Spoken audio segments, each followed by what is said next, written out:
एक बार स्वयं को पहलवान कहलवाने वाला एक आदमी पंडित जी के पास पहुंचा और उनसे बोला, सुना है आप अक्ल के पहलवान हैं और मैं ताकत का।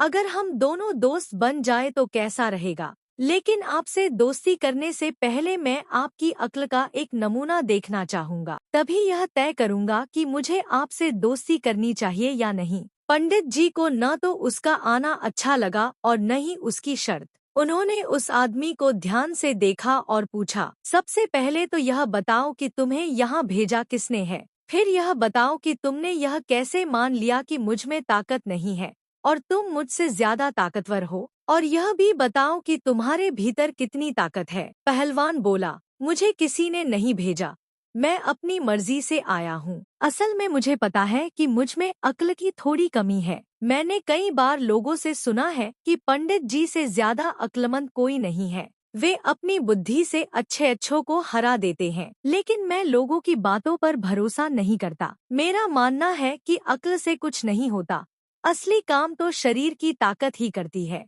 मैं आपकी अक्ल का नमूना देखना चाहता हूँ, क्योंकि मैं 500 किलो वजन की चट्टान को सिर्फ हाथों से उठाकर नगर की चारदीवारी के बाहर फेंक सकता हूँ। पंडित जी ने उसे घूरते हुए कहा, बस बस, ज्यादा शेखी बघारने की जरूरत नहीं है, पहले मैं तुम्हारी परीक्षा लेता हूँ। यह कहकर वे पहलवान को आंगन में ले गए। पहलवान बोला, ठीक है, मैं हर परीक्षा में खरा उतरूंगा। पंडित जी ने फिर टोका, अरे भाई, ज्यादा डींग मत मारो, थोड़ा विनम्र बनो। फिर उन्होंने अपनी जेब से एक रेशमी रुमाल निकाला और उसे पहलवान के हाथ में देते हुए कहा, इसका वजन 10 ग्राम से भी कम है, इसे जरा आंगन की दीवार के बाहर फेंक कर दिखाओ। पहलवान मुस्कुराते हुए बोला, यह भी कोई बड़ी बात है पंडित जी, क्या आप मुझे इतना कमजोर समझते हैं? यह तो मेरे बाएं हाथ का खेल है। लो देखो। उसने जोर से रूमाल फेंका, लेकिन वह आंगन के अंदर ही गिर गया।